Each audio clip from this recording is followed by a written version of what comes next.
Iya, orang-orang mementingkan dunia, apalagi memprioritaskan dunia di atas segala-galanya ya. Seakan-akan dia hidup selama-lamanya dan seakan-akan kelebihan materi dan juga harta anak-anak, kedudukan, pangkat, gelar itu menjadi kebanggaan yang dapat memuliakannya. Padahal itu semua, kata Allah Ta'ala dalam surat Al-Hadid, bagaikan tumbuhan yang awal mulanya mengagumkan petani-petaninya, tapi akhirnya menjadi kering, bahkan diterpa angin begitu saja. Sesungguhnya kehidupan ini adalah la'ibun. La'ibun ini adalah permainan, yang mana badan jasad manusia itu senantiasa bermain-main dengan dunia, lelah hanya karena permainan-permainan semu. Walahwun, lahwun yang dimaksud adalah kembali kepada hati manusia. Selama hidupnya manusia dibuat lalai terus-menerus dengan bermewah-mewahan dan bermegah-megahan. Wazinatun, wazinah ini maksudnya adalah perhiasan. Watafakhurum bainakum, dunia ini adalah tafakhur, saling berbangga-bangga antara satu sama lainnya, saling berbangga-bangga.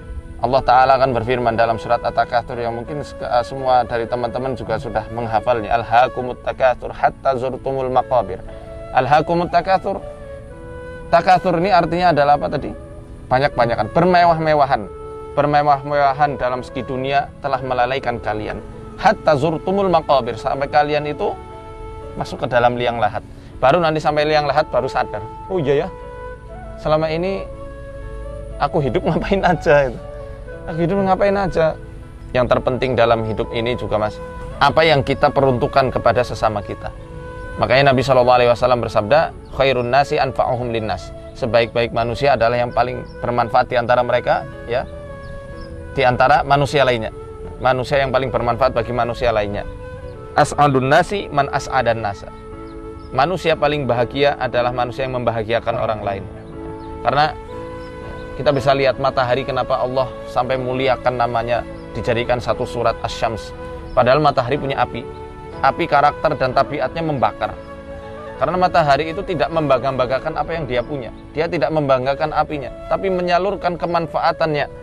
Walaupun dia punya api, dia salurkan kehangatannya sehingga menyinari seluruh alam raya ini, menyinari dunia ini, menjadikan bumi ini hidup, membawa wasilah, perantaraan untuk membawa keseimbangan yang ada di dunia ini.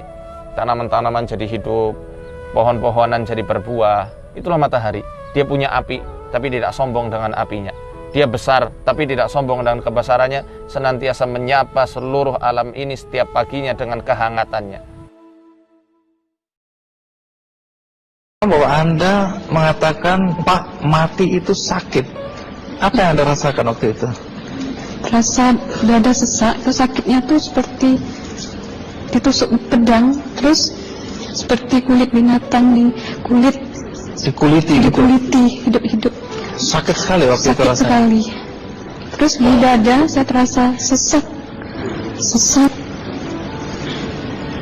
Setelah itu paman saya mengajar saya mengucap kalimat thayyibah, terus mengucap dua kalimat syahadat, asyhadu an la ilaha illallah wa asyhadu anna muhammadar rasulullah. Apa betul waktu roh Anda itu dicabut dari kaki gitu, ya, Anda bisa melihat jasad Anda? Sempat saya melihat jasad saya pada waktu itu, tapi sebentar. Setelah itu saya dibawa pergi oleh dua orang malaikat ini.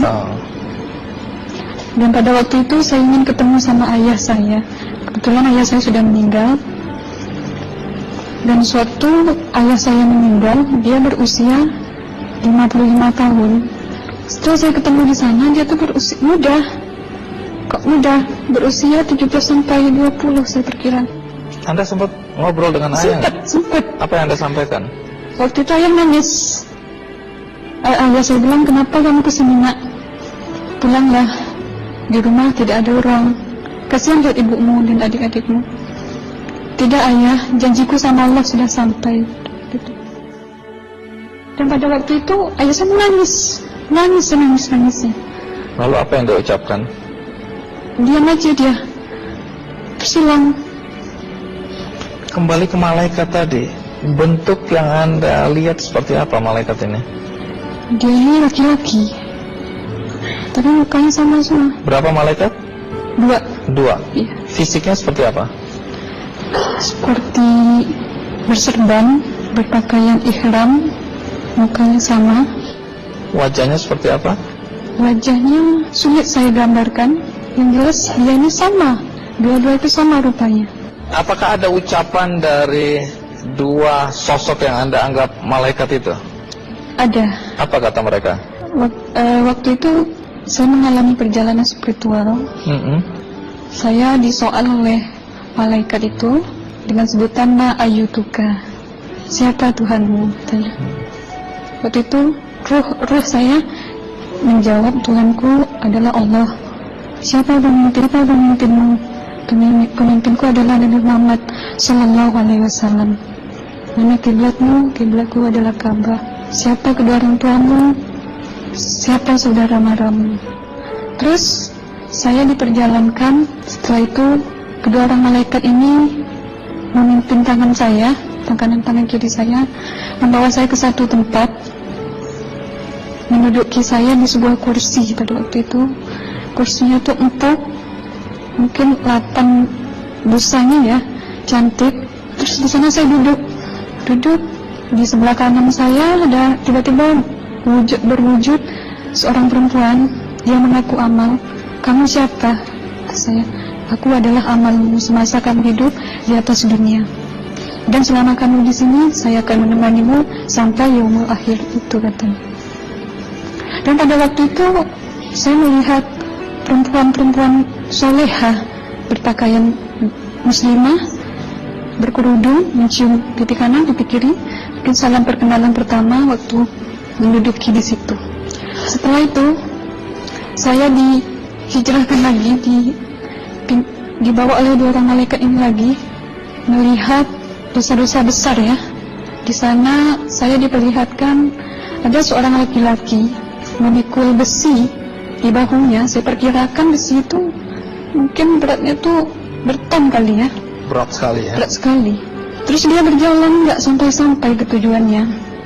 Berlumuran darah nanah, baunya na'udzubillah misalnya. Bajunya tuh sobek-sobek. Waktu itu saya disaksikan oleh Amal.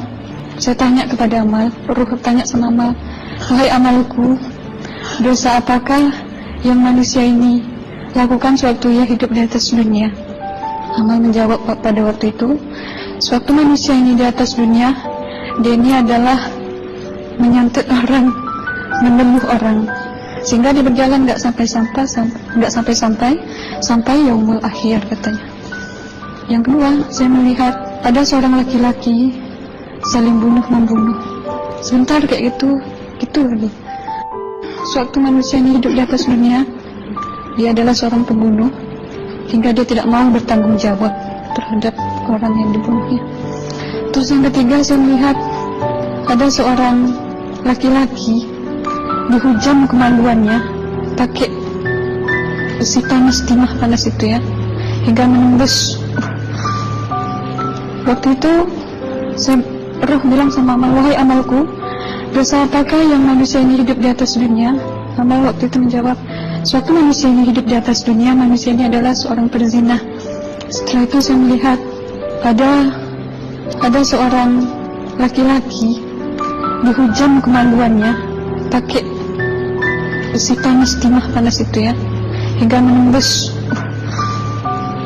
Waktu itu roh bilang sama Amal, wahai amalku, dosa apakah yang manusia ini hidup di atas dunia? Amal waktu itu menjawab, suatu manusia ini hidup di atas dunia, manusia ini adalah seorang perzina. Setelah itu saya melihat ada seorang laki-laki disebati oleh rotan.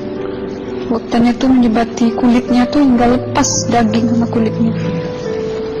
Itu Amal menjawab, suatu manusia ini hidup di atas dunia, dia ini tidak pernah sholat Islam, hingga waktu matinya pun dia tidak mengucap 2 kalimat syahadat. Dan pada waktu itu roh sama Amal sempat menghafiz Quran pada waktu itu dengan harapan supaya orang manusia yang Allah siksakan ini bisa terampuni dosanya. Jadi masih sempat waktu itu ya? Iya, roh sama Amal yang menghafizkan. menghafaz Quran, bertahzim, bersalawat, baca ayat 1000 dinar, membaca Yasin. Tapi sayang, bahkan tambah banyak, Allah tidak mengampuni dosa-dosa mereka sayangnya. Setelah itu, akhirnya yang terakhir kali berzikir. Zikir saya pada waktu itu subhanallah walhamdulillah wa la ilaha illallah wallahu akbar la haula wa la quwwata illa billahil aliyyil azim. Sekuat-kuatnya nada saya berteriak, tiba-tiba saya merasakan detik jantung ya. Waktu itu mungkin paman saya yang menyaksikan. Itu saya koma. Disitulah saudara Anda kembali ke jasad ya? Iya, benar. Jadi banyak sekali Anda menyaksikan kejadian-kejadian di alam sana ya. Nah, menarik karena waktu kami menghubungin Mbak Aslina, pada dasarnya Mbak Aslina keberatan menceritakan kembali kisahnya.